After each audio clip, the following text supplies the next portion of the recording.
Bike Blogger here. I'm going to answer some of your guys' comments in the YouTube stream here. I've been falling behind a little bit. I do read every comment, so let's get started. Christopher Lee writes, I live in a van down by the river. That's a funny quote from a 90s show. This is on my video Katy Trail. This would be Katy Trail GoPro from McKittrick, Missouri to Portland, Missouri. This was back in 2015. 16,000 views, quite a lot of likes, over 2 hours long. I recommend you check this one out. Cycle Path writes, what really grinds my gears is how the bike lanes and multi-purpose paths are always the last things to be plowed and salted in the winter. Yeah, I hear you. This is on my annoying things about bike commuting video. They used to salt and plow the multi-use paths around where I live. It doesn't seem like they've been doing that in the last few years. It always seems to be like the last thing that gets plowed. If you have bike lanes in your city, a lot of the, especially if it's the bike lane is just a shoulder, not a protected bike lane, a lot of all the, the plows just push all the snow and everything into the bike lane, so the bike lane generally becomes not really usable in the winter unless, they have a way of, unless the city really purposefully goes in there and clears the bike lane for you, which I imagine they might do in some major cities, but in my city, I don't live in a very super large city, and we don't even have that many bike lanes. Well, we have some bike lanes in certain areas, but other areas there's just no bike lanes. But then again, there's not a whole lot of traffic around where I live, so I'm fortunate in that respect. And the city does do a pretty good job at plowing things if they have enough heads up from the weather service. So this was my annoying things about bike commuting video. This was back in, this was early this year actually, August 2019. I recommend you check this one out too. A lot of interesting info in here, and people list all their broken glass in the bike lane. People have listed all their annoying things about bike commuting that they wanted to share with us here. Recommend you check it out. Corey Streeter writes, Seattle Lyft and Uber drivers think bike lanes are passenger pickup drop-off locations. Absolutely maddening. Yeah, so like I said before, protected bike lanes, that's really the only way you're going to prevent people from parking in the bike lanes, if you have bollards or concrete barriers or something that are going to keep people from parking there. Then Corey also writes, what annoys him are runners using the bike lanes instead of the giant sidewalks. I'm a runner myself. I prefer not to run on a sidewalk. Sidewalks are rather dangerous, especially the typical concrete sidewalks with those expansion joints. Once tree roots get under there, they pop the panels up and you can trip and fall and hurt yourself pretty bad. You could break a toe or something. So I don't even really recommend runners running on sidewalks. Ideally you would have, I've seen this in some cities, you have a sidewalk for walking, and then you have like a multi-use path, and then you have bike lanes, and then you have the street. You have to be in a city, probably a newer city. I'm not sure about many cities in Europe, but you'd probably have to be in a city like in the United States that has wider roads through their downtown areas to be able to even do something like that. On narrow streets like you might find in London or something, I'm not sure. I've never been to London before. I've seen videos of people riding in London, and somehow they make it work, but it just looks like a mess. I know that there's been they're talking about, or they are implementing, like a fee to go through certain areas of downtown London because there's just too many people on the little narrow streets they got there. I know in India they actually, and they've been talking about this in New York City, I believe, too. Or the idea has been floated, at least, to just allow people to drive their cars on certain days. And it's actually been somewhat successful, I think, in India, whereby if you have an even-numbered license plate, you can only, drive your car on, even-numbered days or certain days, and then odd-numbered days you can drive cars that have an odd-numbered license plate. Of course, rich people get around it by just having multiple cars with multiple, different license plates, But I've heard it has been successful in some major cities like, I guess, New Delhi in India. Continuing on with this annoying things about bike commuting, 1716 writes, I'm not gonna spell it all out here, but 1716 writes, annoying is you flicking your brake levers. Yeah, so I have these brake levers on my bicycle with the return springs, and I like to flick them around a bit because I just find it fun because it's kind of a I pretend like I'm shifting my bike because I don't have gears on most of my bicycles. I ride a single speed bicycle, so I just find it kind of funny, especially when I'm just kind of bored waiting at a light. I'll flick my levers, and people have asked before, like, what are you doing? Why are you doing that? And it's like, I'm just bored and I'm waiting for the light to change to green so I can go. Joshua Chancellor writes, do a bike ride in Arnold City Park in Arnold, Missouri. So Arnold is an independent city south of St. Louis County, around where I live in Missouri, USA. I've had a friend there in years past. I have not ridden my bike around that area, so I'm always looking for new areas to ride. So yeah, I will have to get out there. I would be interested in any other areas people recommend I ride that I haven't done already in my 700 plus videos. Most of my bicycle riding, if you've been watching me for a while, is mostly just bicycle commuting in around my home city. But I do like to get out there and do some longer rides occasionally, like that Katy trail video. So always open for suggestions. David Beerbaum writes, my personal list of annoyances of bicycle commuting. Sharp, pointy stuff on the road, check. Myself doing things that were stupid, yeah, like running through a red light at speed, that's kind of stupid. Being chased by dogs, yeah, I have video on that too, what to do about being chased by dogs. Bugs, spiders, yeah, gosh, I don't think I've ever had spiders in my helmet before or anything. I've had bees in my helmet. I think I had a video on that in the past. I got a video on everything. Sand, dirt, dust drifts.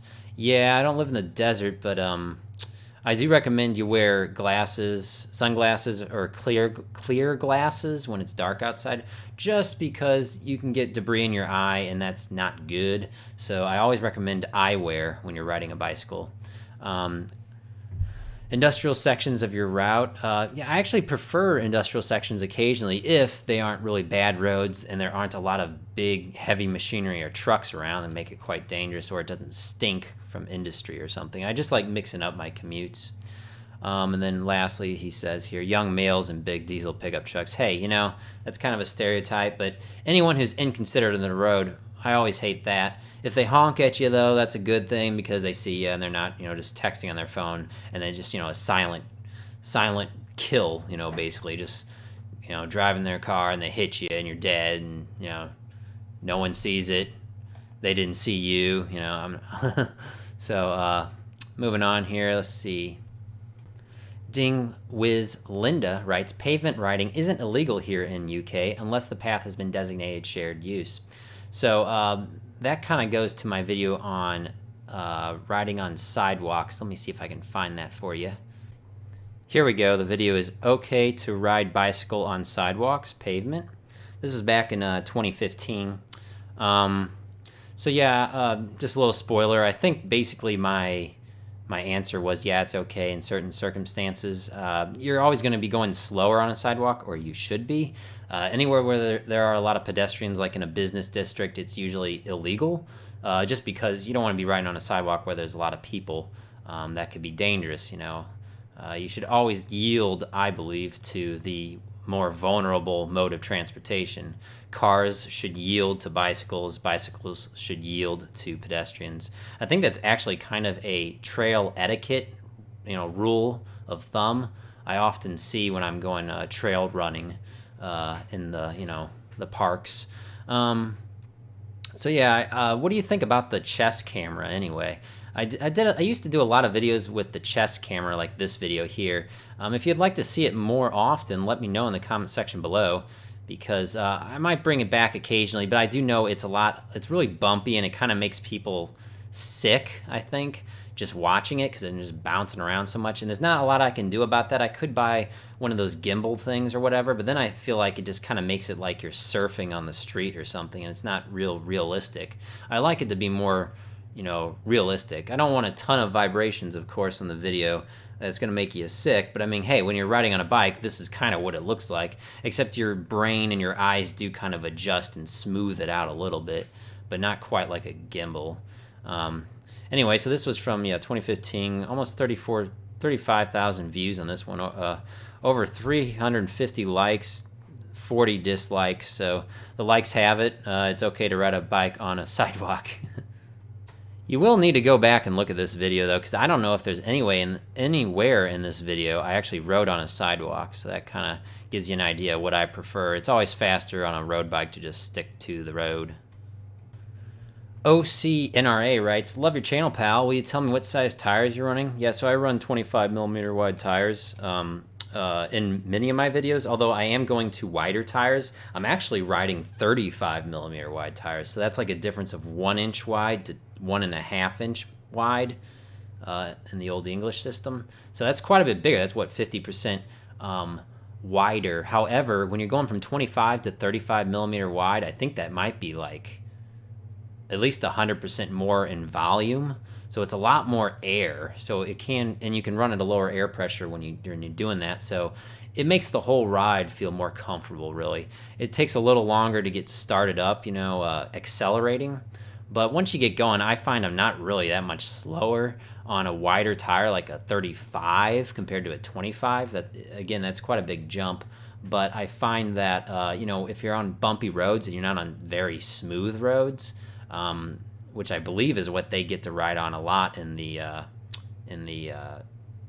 Tour de France, which may also kind of contribute to why they have pretty high average speeds in Tour de France, besides drafting off of each other all the time. Riding on really bumpy roads, I find, wider tires definitely the way to go. I do have bikes with 25mm wide tires, and that's only because my bicycles can only fit up to 25mm wide tires. Most bikes, even race bikes nowadays, can usually take 28, and I recommend you just go ahead and do that. It's a little heavier. You might be just a millisecond slower to accelerate, but it's going to be so much more comfortable, and you're going to be able to go longer distances if that's kind of your thing. You're not just going on a short little race or something. I do recommend bump it up to 28mm wide tires. Let's see, also on this page here, Nathan Dykes writes, the person honking must have been a fan recognizing Bike Blogger. Yeah. I don't remember anyone honking at me in that video, but then again, I kind of brush off the honks. And I recommend you do the same. There's nothing you can do, really. I mean, if someone's going to be upset at you on the road, what are you going to do? You're going to change their mind, change their outlook on the world in the 1 second you have to talk to them? No, you're not going to change someone's mind on the road, so I just kind of ignore people. The Rocco66 writes, chain slap, that's what annoys him.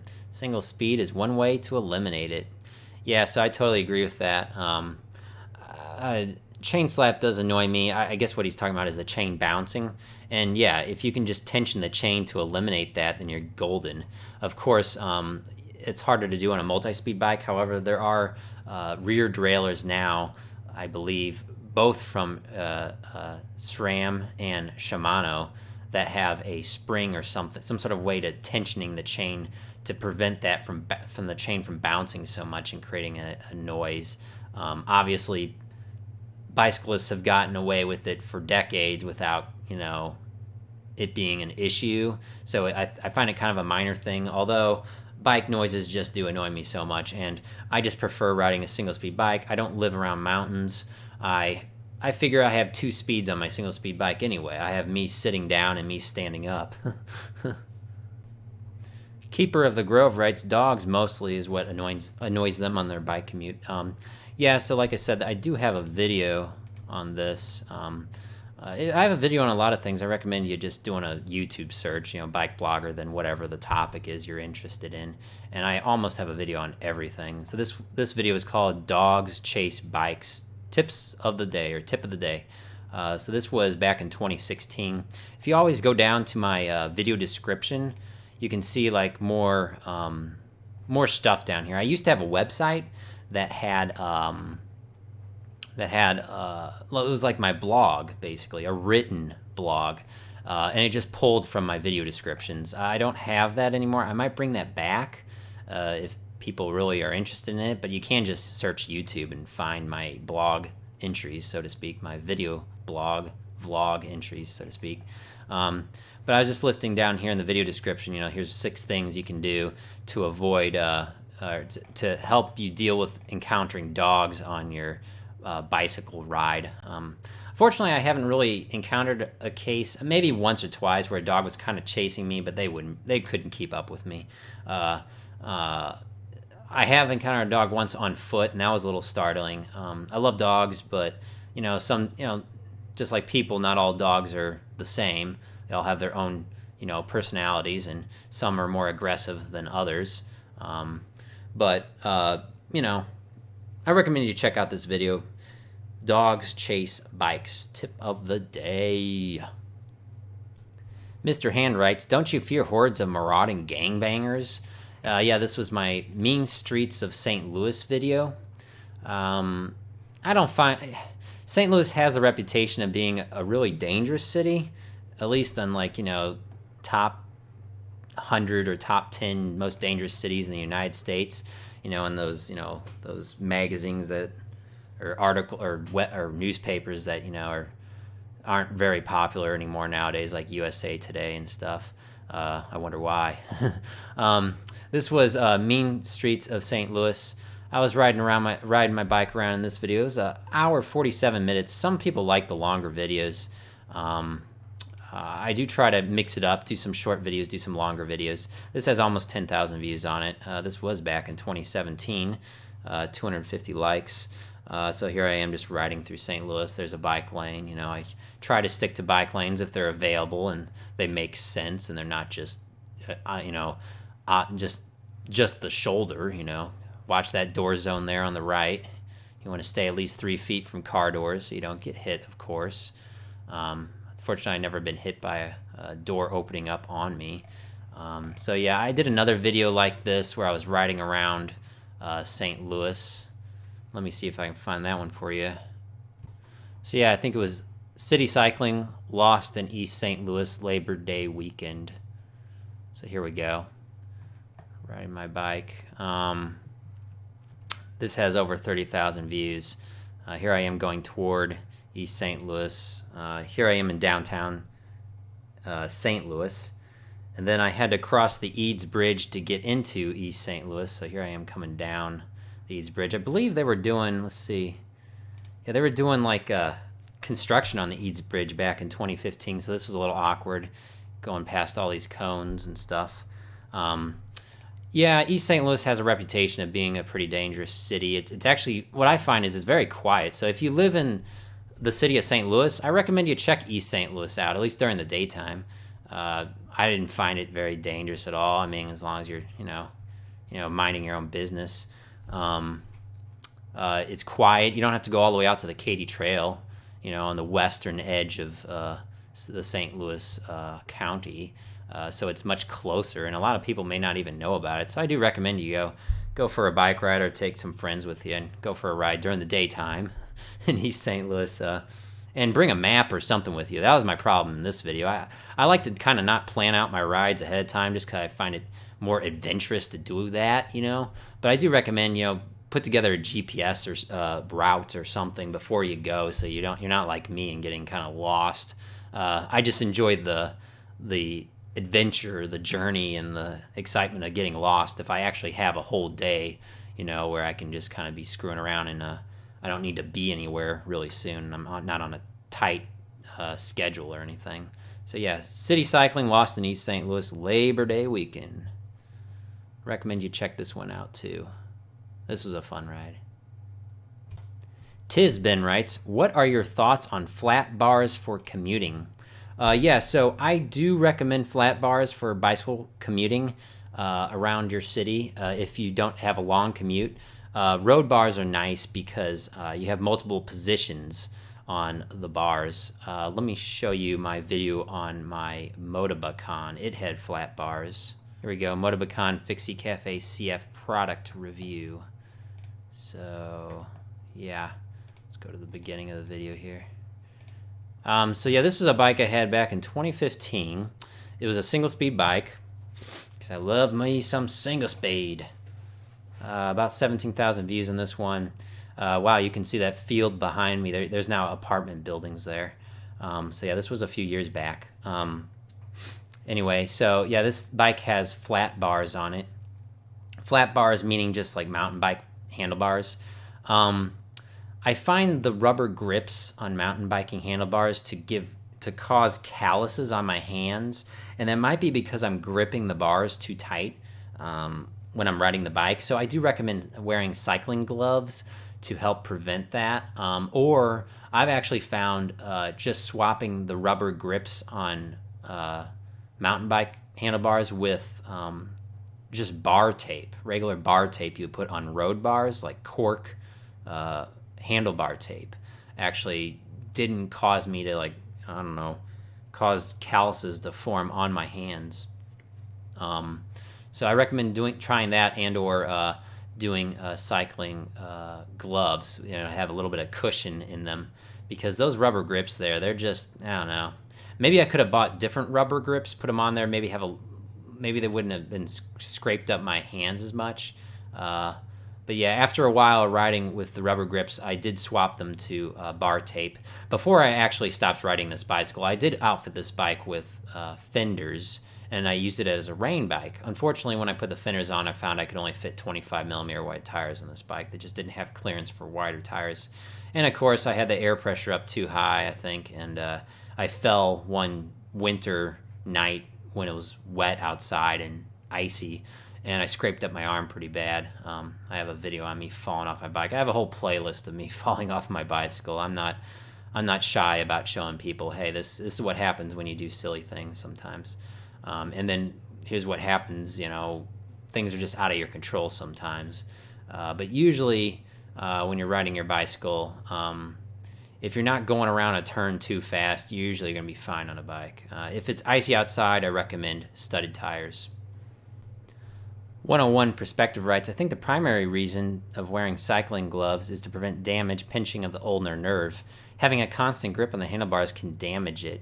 So yeah, that kind of goes back to why would you wear cycling gloves? You sometimes may see, if you pay at all attention to it, pro racing, pro bicycle racing. Some racers wear gloves, some don't.